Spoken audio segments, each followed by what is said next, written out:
Temple रोज real estate private limited कंपनीचा पुण्यातील जमीन घोटाळा उघडकीस आलाय। पैसे दुप्पट करण्याच्या फसव्या योजनेद्वारे गुंतवणूकदारांना फसवण्याचा गुन्हा मुंबईत याआधीच टेम्पल रोजवर दाखल झालाय। पुरंदर तालुक्यातील पिंगोरी गावात टेम्पल रोज कंपनीने 5000हून अधिक प्लॉटची बेकायदा विक्री केली आहे। कंपनीचे सर्व फोन सध्या बंद अवस्थेत असल्याचं झी24 तास आढळून आलंय। त्यामुळे प्रतिक्रियेसाठी वारंवार प्रयत्न करूनही कंपनीशी संपर्क होऊ शकलेला नाही। टेम्पल रोज रिअल इस्टेट प्रायव्हेट लिमिटेड कंपनीची ही वेबसाईट। या वेबसाईटवर पुण्याच्या पुरंदर तालुक्यातल्या पिंगोरी इथले रोज सिटीची जाहिरात आहे। कंपनीची या ठिकाणी 176 एकर म्हणजे जवळपास 350 एकर जमीन आहे। या जमिनीवर टेम्पल रोजनं 5294 प्लॉट पाडले आणि रोज सिटी या नावानं त्याची विक्रीही केली। कंपनीनं हजारो प्लॉट पाडून विकलेली जमीन एने नाही, त्यामुळे कायद्याप्रमाणे त्याची प्लॉट पाडून विक्री करता येत नाही। हजारो प्लॉटची विक्री केली असली तरी त्याची कुठेही दस्त नोंदणी झालेली नाही।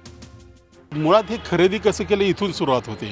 एनए झालेली नाही, एनए झालेलं नसताना विकणं, प्लॉटिंग असल्याचं भासवणं, कुठलाही प्लॅन सँक्शन नाही असं असतानाही त्यांनी ते प्रपोज एनए म्हणून विकलेली आहे। म्हणजे ही सगळी देणाऱ्यांची आणि ही चूक आहे, घेणाऱ्यांचीही चूक आहे। खरं तर हा क्राईम आहे। याच्यावर खरं तर शासनाच्या अधिकाऱ्यांनी याच्यामध्ये लक्ष द्यायला होतं की इतक्या मोठ्या प्रमाणावर विक्री चालते आणि शासनाच्या लक्षात येत नाही, ही बाब थोडीशी न पटण्यासारखी आहे। प्लॉटमध्ये गुंतवणूक केलेल्या प्लॉट धारकांची फक्त एवढीच फसवणूक टेम्पल रोजनं केलेली नाही, तर प्लॉट धारकांसाठी याहूनही मोठा धक्का आहे तो म्हणजे ही सर्व जमीन टेम्पल रोजनं पुन्हा विक्री केली आहे। प्लॉट पाडून विक्री केलेली सर्व म्हणजे 350 एकर जमीन मुंबईतल्या 10 व्यक्तींना टेम्पल रोजनं विकली आहे। त्यामुळे पैसेही गेले आणि आता जमीनही गेली अशी अवस्था गुंतवणूकदारांची झाली आहे।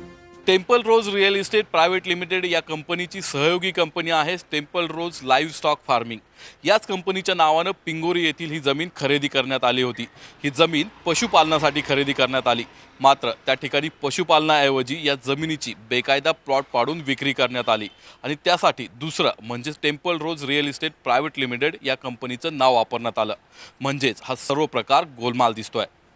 मुंबई आणि पुण्यातल्या गैरव्यवहारांविषयी टेम्पल रोजचे देवीदास सजनानी, त्यांच्या पत्नी वनिता, मुलगी दीपा, केशव इड्या आणि मार्क्स थोरात या 5 संचालकांवर आर्थिक गुन्हे शाखेनं गुन्हा दाखल केलाय। तसंच संचालकांची तब्बल 20 खाती गोठवण्यात आली आहेत। आता टेम्पल रोजच्या जमीन घोटाळ्याची देखील चौकशी करण्याची मागणी होतीये। नितीन पाटणकर, झी मीडिया, पुणे। झी 24 तास रहा एक पाऊल पुढे।